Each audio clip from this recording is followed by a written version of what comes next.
You're listening to Under the Shell Podcast, the best in America. Welcome to Under the Shell, presented by Inside the Black and Gold. I'm Brendan YSL. Sam Jane.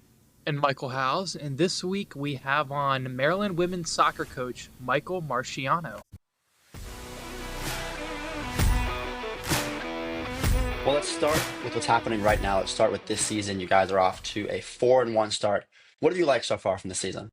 Obviously, the results. I think the winning is something that we want to happen more and more in this program as we move forward, and so that's always positive. But I think at the end of the day, we need stability and consistency as we try to build this program, and we've gotten that from the team environment. The relationships have been good, the energy has been good, and there's been a good amount of consistency in the day-to-day behavior for our girls. So it's a good start. We have much more difficult challenges ahead. There's no doubt about that, and we'll be measured in those ways. But yeah, we can't complain at all about getting a few wins here at the start of the season. Yeah, absolutely. You mentioned the more difficult challenges. Obviously, that'll be Big Ten play coming up in just a couple of weeks. How do you avoid kind of what happened in the Old Dominion game happening in Big Ten play? Yeah, I mean, I think the Old Dominion game was a bad performance from us, and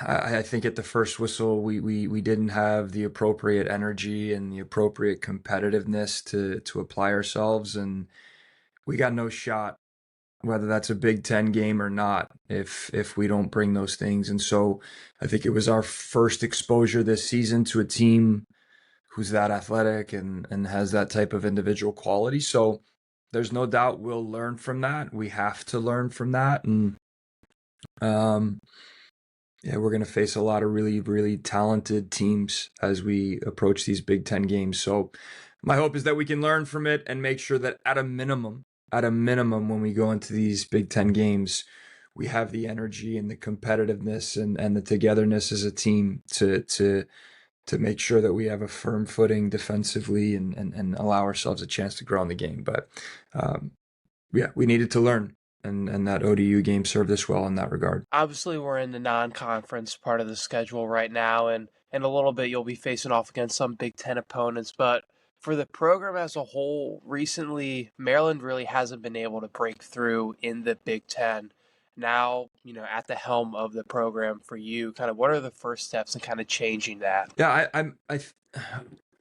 so I think if we look back, I mentioned the two words, consistency and stability. I think our program needs that in terms of the student athletes that we're bringing in and sort of the amount of time that they're spending here and building the everyday environment. But at the end of the day, we need to increase the talent on our team. There's no doubt. I mean, when you're talking about Big Ten women's soccer, you're talking about some of the best in the country, right? So we need to increase the talent that we have in our program. We need to increase the overall athleticism of our team. And then we need players who are prepared to work really, really, really, really hard and in the same direction. And I think that over recent years, there's been some teams and some players who have the talent to play at this level, but perhaps the group wasn't aligned and working in the same direction. So we need a lot of things to bridge that gap and to perform at a high level. And I'm not sure our expectation is that we are ready to bridge that gap this season. I can't lie; it's gonna take us some time, but we need to lay the foundation and do the very basic things, like I said, in terms of how we compete and how we are together and how we're organized as a team. But it's a massive challenge, and yet it's one that we're really looking forward to, and I think it's one that we're going to be able to conquer here in the coming years. Kind of are in an odd situation where you were hired on the doorsteps of the Damon Evans kind of tenure. What have your conversations been like with Damon, and then for Jim Smith to come in just as you kind of now are almost in a retryout in some sense, I guess, for a new boss. Can you tell me about Yeah. that dynamic and how you're approaching it and how it went down with Damon? Yeah. It's been an interesting year and a half since I've come back to Maryland. I think in my conversations with Damon and the administration, again, I'll keep going back to the stability and the consistency that is required. And I think in the interview process, they probably appreciated my desire to bring that. I think there was probably some discussions about, all right, are we going to flip things upside down? Are we pushing everybody out? We definitely need change, but I think we need to do it in a really stable way. So the conversations with Damon were about trying to create an environment where we can have positive student athlete experiences, and that's the first step to making sure that we're giving our student athletes that opportunity. And then as we move forward, then we can start to look at winning at a really high level. But one, I think, needs to come before the other. And there's no doubt that winning helps with the experience. So those were a little bit of the conversation, Sam, about me and Damon. I think he was understanding of where the program has been in the last over a decade. And the expectations were realistic from their standpoint. And then coming into this new era with Jim and some of the new staff that he's brought in, I think that they are also understanding of what's been going on around Maryland women's soccer, and so those conversations about what are the expectations and what do we deem as success moving forward, those are just ongoing conversations. I think we're trying to get to know each other. He's trying to get to know me, our student athletes, and the program. But my feeling is that we're going to be supported in the way that we need to in order to grow the level of Maryland women's soccer to be a program that's competitive in the Big Ten. So my interactions with Jim have been good. Yeah, it's like a little bit awkward. You get hired by one AD, now there's another AD, and it's who knows how it goes. But the one thing that no AD at Maryland will be able to question is how much this place means to me and how much I'm prepared to pour into this job, and I'm really comfortable with that.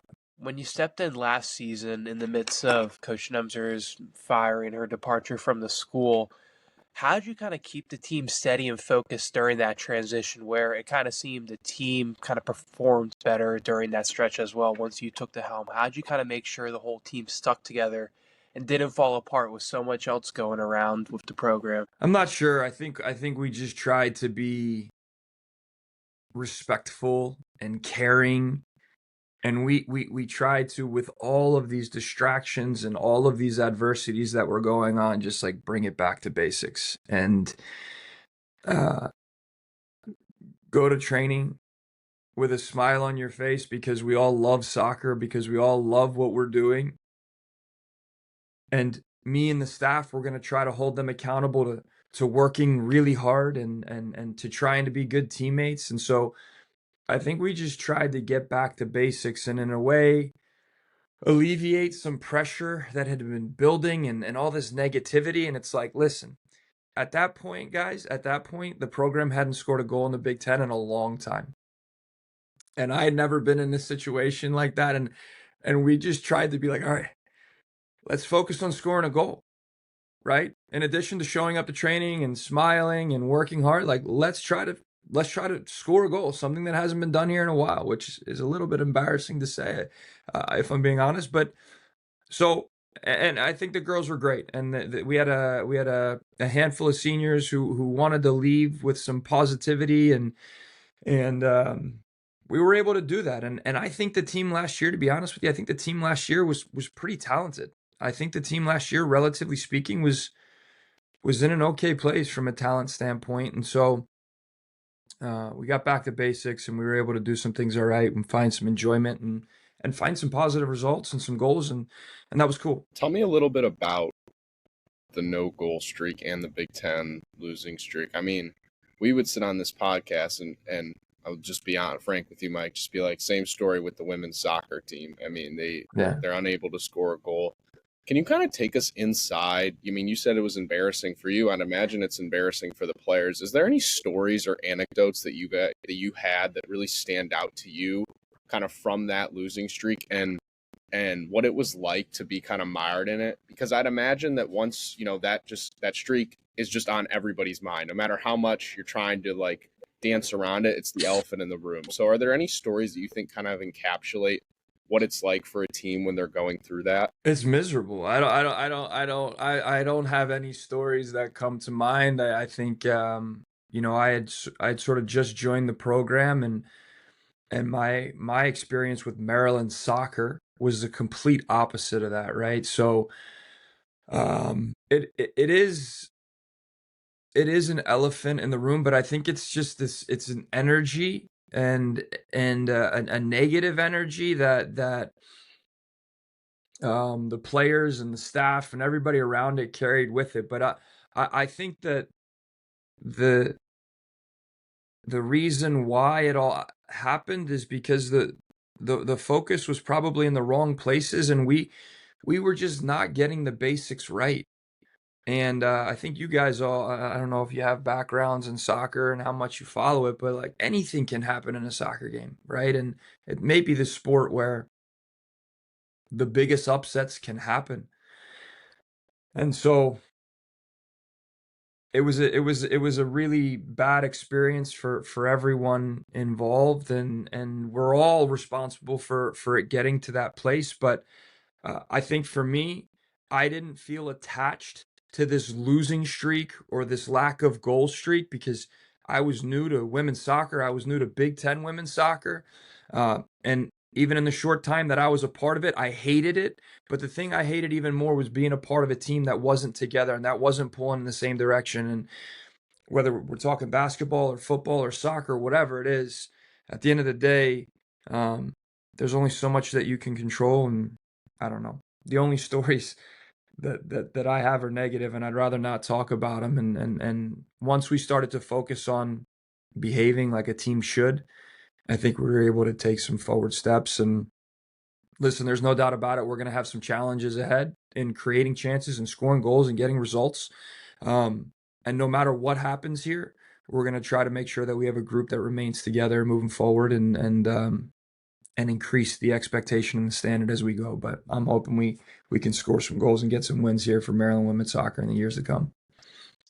Yeah, I mean, you just mentioned it, right? Like your experience as a soccer coach in general had not been on that side of the negativity. In fact, it had been extremely positive after you finished your playing career at Maryland. You bounced around in a bunch of different places as assistant coaches, but at Loyola Maryland, at Drexel, at Loyola Blakefield, you all turned those programs around to be fairly successful. Was there any like through line there of when you jumped in, everything started to go right? I mean, basically, like why, when you had showed up to these places, did you guys start having success? I don't know. That's a great question.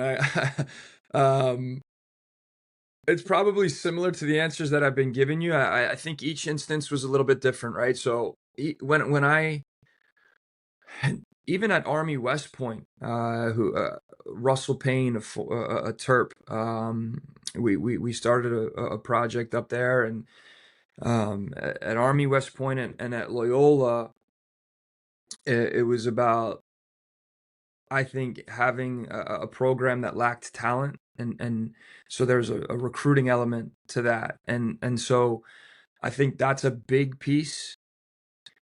At Drexel, I actually felt like the team that we had there needed a little injection of talent, but I felt like it was remaining. So the challenges were different. So in those first two phases, it's about, all right, let's try to set some basic standards and create a foundation, but a real emphasis on recruiting. And we've got to get the recruiting right.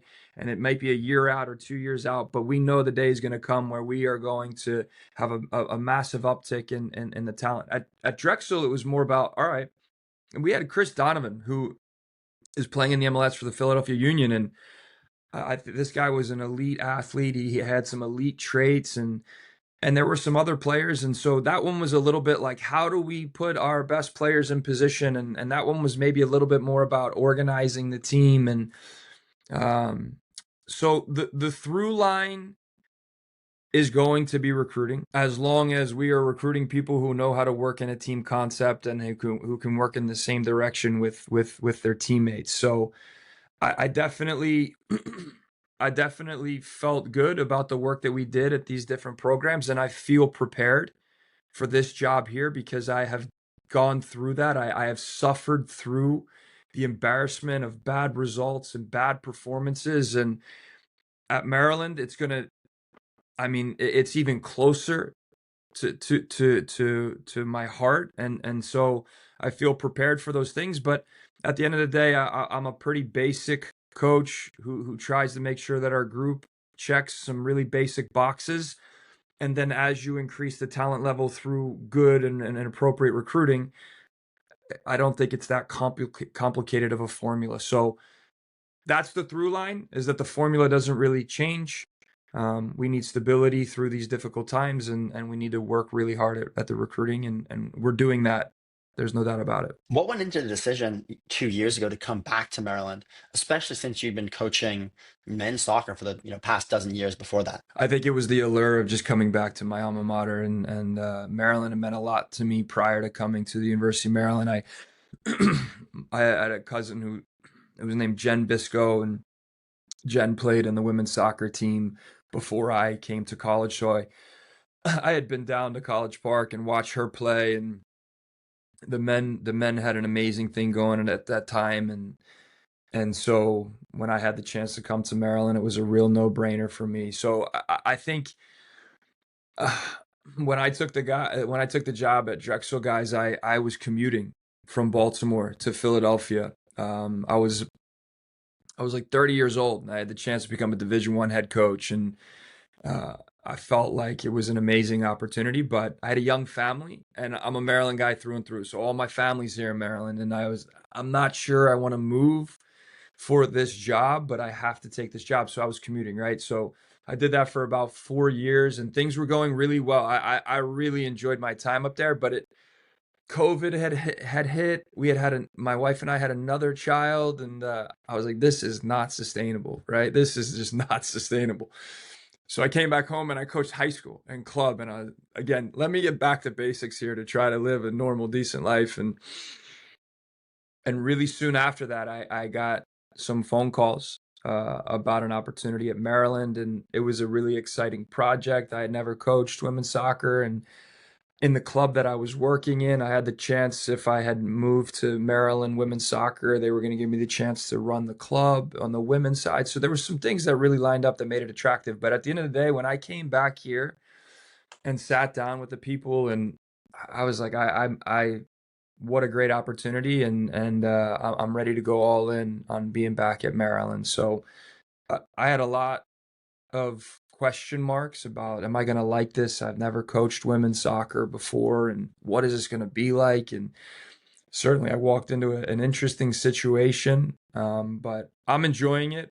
I really have enjoyed, just strictly from a coaching standpoint, it hasn't been that different. There are differences, no doubt, but it hasn't been like this crazy new world that I've stepped into. It's soccer. It's a team. And I think at the end of the day, as long as we have people who are representing the jersey the way that I represented it, that I want it to be represented in the way that it should be represented, I think it's going to be all right. Mike, I gotta say, I mad props to making that commute. My girlfriend lives in Philadelphia, and I could not do that every single day. And I'd imagine pretty early for those morning practices. Yeah, man. It was like I was out the door at 4:30 to get up there. I mean, yeah, nuts. I don't know. I don't know. Ooh. If you take anything from this podcast, do not do what I did. Well, I know, we gotta get out of here, but I do, on the way out, I gotta ask you, you've talked a lot about how it's going to take time, right, to build this program. And I think anybody with reasonable expectations can see that. So I guess in your head, and I would really be curious to know, do you have benchmarks that you'd like to hit, kind of along the way? I know coaches sometimes have a 5-year plan, and say 5 years down the road, you're still at Maryland. What does the program look like to you in your ideal world? Yeah. I don't know if I've ever told anybody this publicly, but when I met with Damon and I presented to him, the title of my presentation was called Project 2028 Back to Basics. And so I think we sort of collectively created a timeline that we thought was sensible and respectable. And there are benchmarks. And to be honest with you, Sam, I don't know if it's about like, let's win this many games non-conference and win this many games. I think right now it is about giving stability to the program. And it's been a really difficult time. So if we're talking benchmarks, I think if 6 months from now I can look back and say, in year one, we gave our student athletes some stability, some joy, some positive student athlete experience. That's great.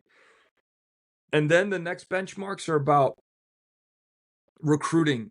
How many players can we recruit who we would consider meet the Big Ten standard, right? And I think if in our first recruiting class we can recruit a few players who we think can play at this level, and in the second recruiting class you recruit a few more, then you start to have, I think, a real, I would say, a majority of the players on the field who have that standard.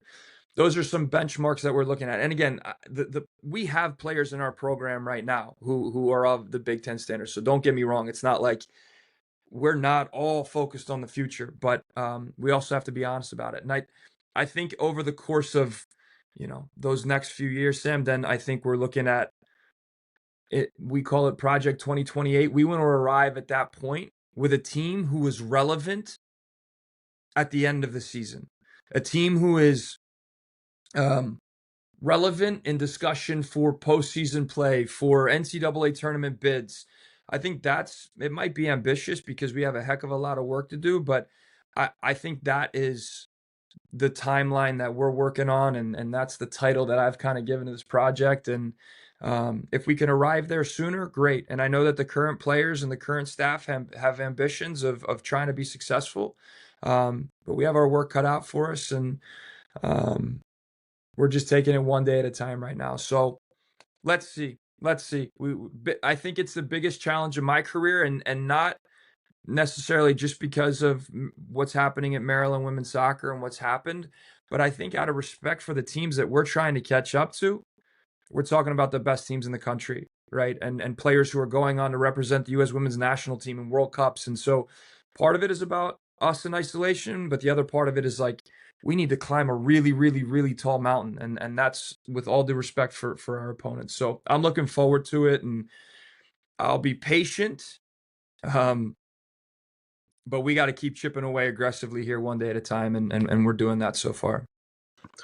Well, awesome, Coach. We're looking forward to seeing you build the program the next few years. Thank you for joining us today. Yeah, I appreciate it. Great meeting all of you guys, and I hope to talk to you again soon, all right? Thanks, Mike. Awesome. Before we get back to the show, here's a quick word from our sponsor. The Catalyst to the Game is brought to you by Catalyst Hot Dogs. Catalyst brought the Jersey Dog to the DMV, featuring premium dry-aged Black Angus all-beef hot dogs made in Maryland, served with handmade toppings including hot onions, relish, and their signature Texas chili sauce. And don't miss their original garlic knot dogs. Catalyst always offers vegan dogs as well as gluten-free buns. Shout out gluten-free buns, because Catalyst has food for everyone. Find them in CQ Stadium in Section 14 and the Xfinity Center in Section 210. Tell the people a hot dog is a sandwich. All right, now here is more Under the Shell. Big time debut from Malik Washington, the freshman quarterback who started, I think, kind of as we all expected. Washington was excellent. He looked really poised in the pocket, finished with an over 60% completion percentage. Would have thrown for probably 300 yards if it weren't for the fact that he was benched, or not benched, but sat about midway through the third quarter, towards the end, towards the beginning of the fourth. A very, very strong opening. He's the first college quarterback in the Power Four as a true freshman to throw for 3 touchdowns in his debut. He's the only Big Ten quarterback since Tate Forcier to throw for 3 touchdowns as a true freshman in his debut. So a really, really strong start for Washington, who was excellent the entire way. I thought that he started the game pretty poor, But it wasn't necessarily all of his fault, 1 for 8, but there were a couple of drops in there. And then he connected on, almost all of his passes when Maryland scored 26 unanswered point. Mike, Malik obviously was the biggest story. Do you have any takeaways regarding his showing? I mean, we saw what players and coaches have been talking about with Malik all off season long, the poise and the maturity of the freshman. You talked about it there, the sluggish first quarter. At first, I was like, "Oh no! Like, did we overestimate this kid?" And then, boom! The second quarter hits, 3 touchdowns, got up to 200 yards by half. That was just a poise you want to see. Another thing that kind of stood out to me: he threw 43 passes in his college debut. Washington said today at the presser he didn't even realize he threw that many passes until he got the game sheet following the game.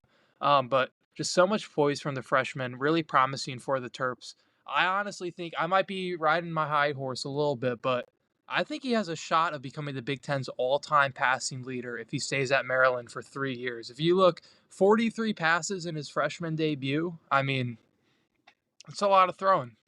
That's a wild statement. I mean, that would mean he would basically, Talia's what, just almost at 12,000. He's at right around 11,700. That would mean Malik would have to average 4,000 yards a season passing. There was one Big Ten quarterback last season who did that. There hasn't been a freshman who's done that in the Big Ten that I could find ever. I mean, that would be a ridiculous 3-year career from Malik Washington. I don't really see there being a viable path to that happening. The fact that you're saying it in 3 years is crazy. I don't even know if he would get it done in 4. That's probably one of the worst takes I've heard Michael House throw. I mean, this The is take makes no sense. The take makes absolutely no sense because one game against Florida Atlantic. Against the Florida take Atlantic. makes no sense. It's a terrible take. Guys. I think it makes a lot of sense. He played against Florida Atlantic, who went 3-9 last year and allowed 33 points per game, and we're anointing this kid to be the Big Ten's all-time leading passer over Drew Brees and Talia. The take makes no sense, Mike. If he's on pace to break it, he will not be at Maryland for 4 years. Probably either have left or be in the NFL. So the take is dog. It's not good. I'll dial it back a bit. I do agree with your preseason prediction, Sam. I do think he has a viable shot of becoming the first Terp to win Big Ten Freshman of the Year. I think that's very likely. Again, you guys mentioned it. I might be overreacting. This is Overreaction Tuesday right now. But, I mean, it was a very promising start. I mean, so much poise in that second quarter. Would have gotten 300 yards if he played the full game. A lot of optimism right now in Terpland for the young QB. I definitely think the Big Ten Freshman of the Year thing there's a shot of it happening. There's another freshman quarterback in the Big Ten who looked pretty damn good on Saturday as well, Bryce Underwood for Michigan. He's more heralded, and he's also going to be playing for a better team. So I'd imagine that's probably one of the people who can compete for that. But I think Malik, no matter if you're a fan listening to this, Mike's outlandish takes or not, I think you have to feel pretty impressed about Washington's start. He wasn't the only player on the field, though, and there's been a lot of attention centered around him. Let's talk about the defense a bit. After kind of a weird start to the game, they played really, really good throughout. Brendan, I don't know if you caught weird start. Weird? It wasn't weird. It was undisciplined. I can't believe I was shocked. We're not using that word anymore, according to Michael Loxley. What's the word that we've now switched to, Michael? What was the word we switched to? He scolded me about this today at the press conference. He said, I should know this. Not focused. Unfocused. Not focused. Unfocused. Unfocused, Brendan. Yeah, not unfocused. Well, I'm going to use the word undisciplined. I was shocked he didn't call a timeout. That many offsides penalties in the first drive of the game. If I was on the sideline as a coach, I would have probably ripped my headset apart into pieces. I'd be so frustrated if I was head coach. I was just shocked he didn't call timeout. Maryland was very lucky to get a stop on that drive. They gifted him 40-plus yards. They cleaned up their act the whole rest of the game. But if you have a start like that against Nebraska, Wisconsin, Washington, you basically give them 7 points, and you can't do that. You can't win a game in the Big Ten giving people points. Mm-hmm. I will agree with Loxley to some extent from what he said today. A lot of those penalties did come from younger guys. I know Sidney Stewart picked up 2 penalties, offensive line penalties. That's going to happen. But they are a disciplined team. They tuck in their jerseys. There's no uniform miscommunication there on the Terps. So I'll give Loxley credit with that. They're a very disciplined team when it comes to those sort of rules. What are you talking about? Michael, instead of talking about Michael, wardrobes, wait, Mike, what are you talking about? He gave a long response today at the. Okay, I must have missed this. Yeah, Fill me in. Well, that's why he doesn't want the word undisciplined used, because they are a disciplined team. They follow all the uniform protocols. They show up to the game on time, etc. He wants to work. It's about okay, focus. got it. No, I understand that. let's move My off main the point. wardrobe. My main point. It was a lot of young guys who got the penalties there. Yeah. And let's talk about some of those young guys. They looked really, really good, the freshman class. They did. Obviously, when you look at the defensive line, that was really what stood out to me. You had Zahir Mathis, who forced the pick six that Daniel Wingate had. And then you had Stewart, who came in off the edge unblocked for safety. But they also had a couple of really nice pressures. According to PFF, they were among Maryland's best pressure getters in that game. And I think they played really, really well. And if you're looking for kind of two guys, we've talked all year about how the edge position is really kind of scary, especially with the departure of a couple guys at that position. I think that those two stepping up would be huge. And then Neo Avery didn't even play in that game. He was inactive. So if you kind of have those three guys, what'd you say? Yeah, I mean, if you have those three guys that you can look at and point to as potential kind of pass rushing threats off the edge, I think that really changes the defense. My biggest takeaway, I thought the secondary played really well. I think that the two corners that they brought in, Dante Joyner and Glasker, both looked really, really well. Mike, their PFF grades were really high. They didn't allow a ton of completions. Kevin Humes in the slot played solid too. Loxley shotted him out. So those three, I think you feel better about where they're at compared to what Maryland looked like last season at the beginning of the year. The caveat is, again, this is FAU, who is an awful football team. And I don't think we're really going to see them tested until they play Wisconsin in week 4. So that's kind of the caveat we'll keep throughout the season. But if you had to look at the defensive start, I mean, to force that many takeaways, the secondary to play that well, I think that's kind of what you would have hoped for Marchiano's defense. I agree with everything you said there. The guys on the D-line, they looked great. The secondary, I agree with you there. I mean, 6 interceptions. That was crazy.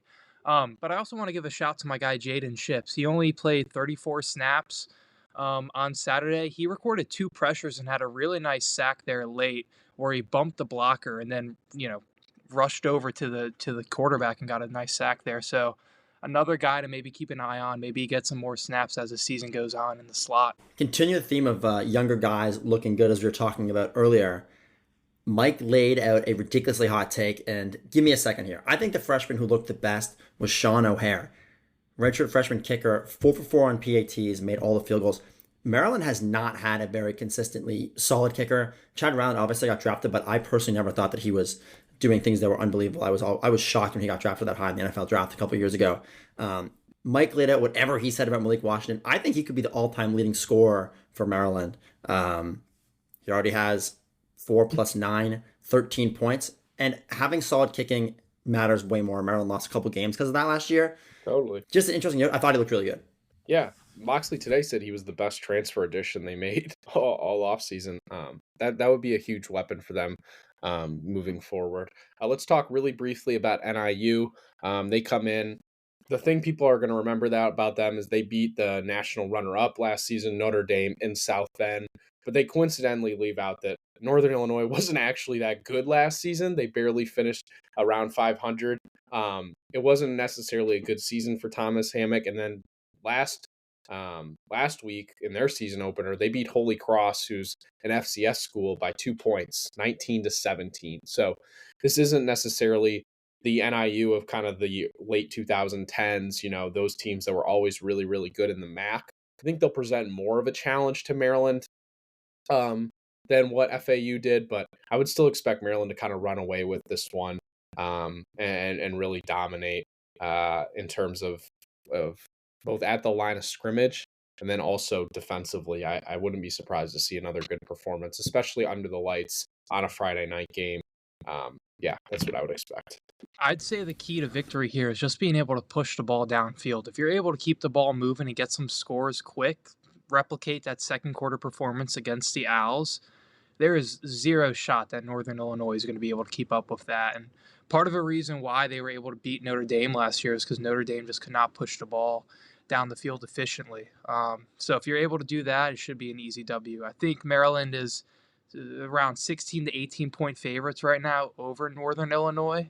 If they're able to push the ball downfield, they should be able to cover that.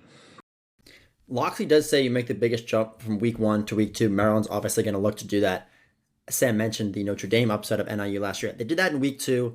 They'll be better than they looked against Holy Cross, but I still expect Maryland to have a decently large lead throughout the majority of this game. I think it'll be another chance for Malik Washington to get his footing, and for a rookie quarterback, obviously that's super important. So him getting 3 solid games under his belt will be important. We talked about the future schedule a lot last week. I just want to make some quick notes around the Big Ten. I hate that I'm going to do this just because it's going to lead us to a lot of false hope, but the teams that Maryland's going to play later this season in week 1 didn't look great. Rutgers barely beat Ohio, so that didn't make them look incredible. Wisconsin's offense didn't look great. Billy Edwards went down. Those two notes, and those Rutgers and Wisconsin looked worse than Maryland did this weekend. So there's still more hope at the end of the tunnel than I would have thought after going into last week, but it's still far away. Yeah, it'll be interesting to kind of watch throughout the year what they look like. I think we can kind of all chalk up this start as Maryland should be 3-0, and it's just really more how they look, and eventually kind of what Malik looks like. Is he getting more comfortable each week, and so on and so forth. Let's move off of football. We'll give you our pick later on in the episode and talk about men's soccer. Brendan, 2 wins for the Terps, or actually, sorry, 1 win, 1 tie. 1-1, yeah. Or 1-0-1, yeah. 1-0-1. They destroyed St. Francis and then tied Bucknell. The Terps off to a decent start, much better than last year when they kind of began the season pretty sluggish. So give us a breakdown of what happened from Shasta Swarovski's team and what we can look forward to this week. Yeah, last season they just had that draw against Georgetown, which kind of took everybody back, and then that totally ignited them. I think that a similar thing happened with Bucknell, a team that Maryland should beat. They had a lead, they just couldn't protect it. Cool, who was perfect last year on penalties, missed it. So I think just not everything went their way, but it's an early season game against an out-of-conference opponent. Like, not the end of the world.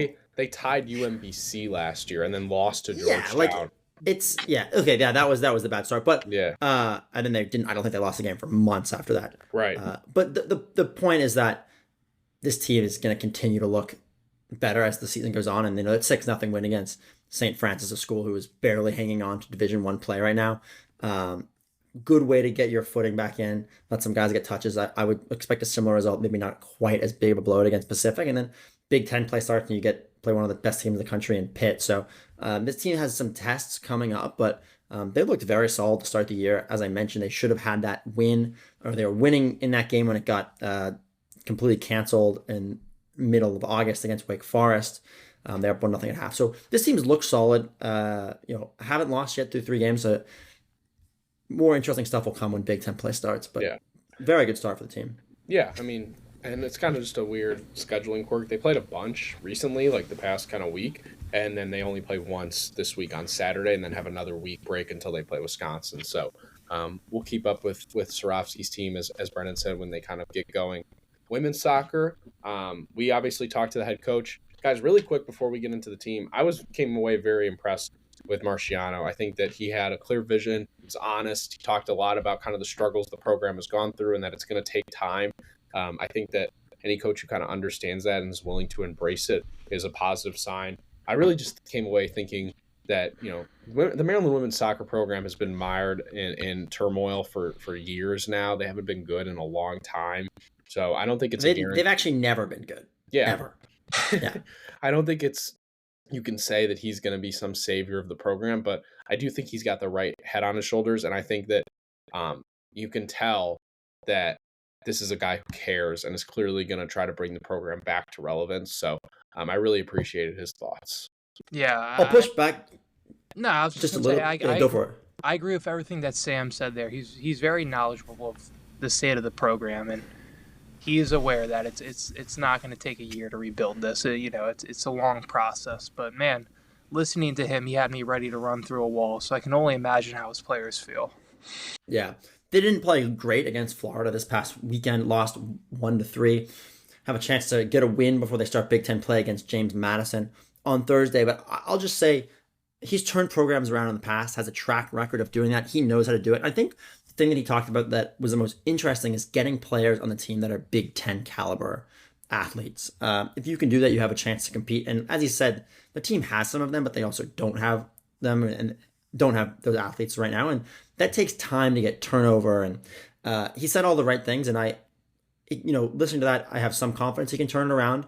But he's probably been the best coach they've had in many years and definitely is. But as Sam said, that doesn't mean for sure he's going to do it. But they got to Jim Smith has to give him 4 or 5 years. Yeah. I mean, you come away, though, with a win over Navy, which is a better sign than what Ryan Nemser showed. And really, it was just sloppy play against Florida. He committed 9 penalties. And Andrew a red and yellow card. That's not going to win many soccer games. So definitely not the showing that you'd like to see from Maryland. But it's going to just kind of be tracking like what the program looks like this year in comparison to what we've seen in years past this season. I don't think anybody, doesn't even really sound like Marchiano expects them to be at the top of the Big Ten this season. I think if you can play better against high quality opponents and then knock off some teams toward the bottom, that's a really good sign in year one. Small wins, like very small wins. Last year, exactly. Last year you mentioned they had like scoring a goal was a win for them. It's baby steps. So yeah. In terms of a coach who's in his first season compared to a guy who's definitely feeling some pressure, I would imagine in his 7th season, Adam Hughes and the volleyball team really. I believe he's in his 8th year, but yeah. 8th year? Okay, I thought it was 7 for some reason. He either way, 2 losses. 6, 7, 8 weekend. Yeah, at this point, we've had enough out of conference Adam Hughes for a while here in College Park. And Hughes started off the non-conference with a really tough start, which isn't typically traditional for Maryland. They lost 2 games over the weekend to North Carolina and Coastal Carolina. Both are pretty close matches, but ultimately the Terps were unable to pull it out. For the first time in 5 years that they've started the season 0-2. They've typically been really good in the non-con, 28-7 over the past 3 seasons. So it was a really big surprise to see the Terps start off this slow. And I don't know what that says about Adam Hughes at this point. Yeah, we call him out of conference Adam for a reason. This is the part of the schedule where the Terps usually do their damage, and not a great sign to start out 0-2. For Jim Smith, this is a clean slate for everybody. This is a prove-it year for him. He doesn't have to keep anybody. He has no allegiance to any of these coaches. He didn't extend any of them. He didn't hire any of them. Well, he did extend a few, but he didn't hire Adam Hughes. So this is a pivotal year for Coach Hughes. He's got to turn this around. I mean, I'll push back on that a little bit. They're 2 games into the season. UNC last year finished, I believe, in the top 30 in RPI. UNC's a good team. They're pretty good, yeah. I mean, yeah, he's had upsets before. The Coastal Carolina loss is not good. First game of the season, not a good look. They had a losing record last year. Coastal Carolina. Yeah, I mean, it's not like they didn't lose 3-0. The sets were fairly close. They lost 3-2. So all that being said, they did lose a ton of pieces. They lost Lily Gunter, Sydney Dowler, Samantha Schnitta, Sam Sire, who was on this podcast in the past, and Anastasia Russ.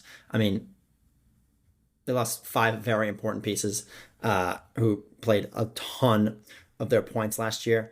Got some good transfers from the SEC who I would expect to make more of an impact as the season goes on. But I'm not, the fire alarms I don't think are, going fully off yet. Look at their schedule. Old Dominion, William & Mary, UMBC, Delaware State, Davidson, Wake Forest, Coppin State, Seton Hall. That's the rest of the out-of-conference slate. They cannot lose more than 1 or 2 games there. The only game that should even be close is Wake Forest. If they have 2 more losses in out-of-conference play, I would consider that a failure. But it's still a very good possibility they have 7, 8 out-of-conference wins, and the opponent's just not going to be super strong. So we'll see what happens in Big Ten play, which I would suspect they'll struggle in. The Big Ten, as we know, is incredible at volleyball. From one struggling program to one that has been nationally prevalent for the past few years, for for how long that Mississippi Mahogany's been here. The field hockey team started their season last week, got wins over Stanford and Villanova, both unranked opponents. Heading into this weekend, they got the Big Ten ACC Challenge. That's usually where their schedule starts to heat up. They're going to be playing number 8 Boston College and number 5 Duke. So a couple of challenges for the team that was preseason ranked number 4. So that'll be interesting to watch. All right. We forgot to do this last week. We still made our selections and then posted them on the internet. I would like to make a huge disclaimer that Mike was in charge of gathering the records for our college football picks, and he mistakenly gave both Sam and I an incorrect loss. He texted us all the records are 1 and 2. You want to know why this guy finished in first last year? First last year? I mean, there's no way of knowing I didn't win last year. He probably scammed all my picks. Brendan, you did not win. You didn't win. All right, don't throw yourself in that mix. Mike, you made a colossal mistake. Right. Incorrectly calculating the Nevada Penn State score, all right? But the standings right now, I'm tied for first with Sam. We are both 2-1, and Mike Howes is so far behind us at 1 and 2. I'll start us off with my picks for the weekend, and these are some good ones. I recommend maybe parlaying these. Illinois -3.5 against Duke. Texas Tech -47.5 against Kent State. And Colorado -23.5 against Delaware. I like that. Those are all good picks. Mike, I'll give you the honor of going next. It's a good sign. He's in the lead this year, so. Mike, I'll give you the honor of going next. It's going to be comeback week for the Big Mike parlay this week. Taking teams that did not have good weeks last week. We're going to start with Syracuse, 6.5-point favorites. We're also going to go North Carolina. Terrible loss to TCU, but I think they're going to bounce back. North Carolina is 14-point favorites this week. And then Alabama, also a terrible loss from them. I'm going to take the Crimson Tide, favored by 36.5 points this week. Those are good. I like both of your guys' picks this week. I'm going to kind of do the same, I guess somewhat similar. I'll go Texas -36.5. I think Arch Manning, as bad as he looked in week 1, I think he'll look much better in week 2. Then I'm going to go with Ole Miss -9.5 against Kentucky. I think Kentucky's always overrated, and I would expect the Rebels to run away with that one. And then I'll go Michigan +6, the best matchup of the week in Norman against Oklahoma. I think this is going to be a really, really good and tight game. I think that both teams are underrated slightly, so I'm going to go with the Wolverines to cover that. And then we also do every week Maryland predictions for the week. Not necessarily even just the spread, but the score, and then maybe just one thing we're looking out for. I think Maryland wins, probably going away. I'll say 35-10. I think that Malik plays well, but I think he throws his first interception of the season on Friday. I will go next. I will give a final score of 42-17. The biggest thing I'm looking out for, I would just say, is how the receivers look in terms of helping Washington. A lot of drops early in the game. The biggest thing is, how does Maryland start this game? And I'm going to take the Terps 35-13, which would cover the 17.5 point spread. I think one thing that... Are you sure? You sure you can do math like that? Yeah. It covers the spread. One thing I'm looking out for this week, the running backs, how do they perform this week? Coach Loxley said earlier today at his press conference that he wanted to see the running backs get involved a little bit more. DeJuan Williams actually finished as a leading rusher for the Terps the past week over Nolan Ray. A little bit of a surprise for the Terps, so I'm interested to see how that running back room plays out this upcoming week. Very well. I know one thing that everybody's looking forward to is this week's terrific Terp. It's a bit similar to last week's, but it's not bad. I'll give it to you. This week's Terrific Terp is most well known now for his radio shows in the Boston area, but he did in fact play quarterback at the University of Maryland. Scott Zolak grew up in Pennsylvania and actually went to the same high school as Joe Montana. That quarterback luck transferred to Zolak, and after a successful high school campaign, he headed to UMD. After not playing during his freshman season at Maryland, and then playing in a very limited backup role sophomore and junior year, where he only combined to throw 91 passes, by the time his senior year came, it was his time to shine.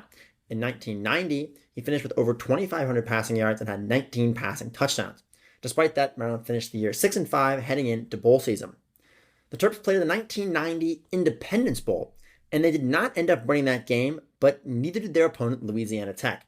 His final game in a Maryland uniform ended in a 34-34 tie.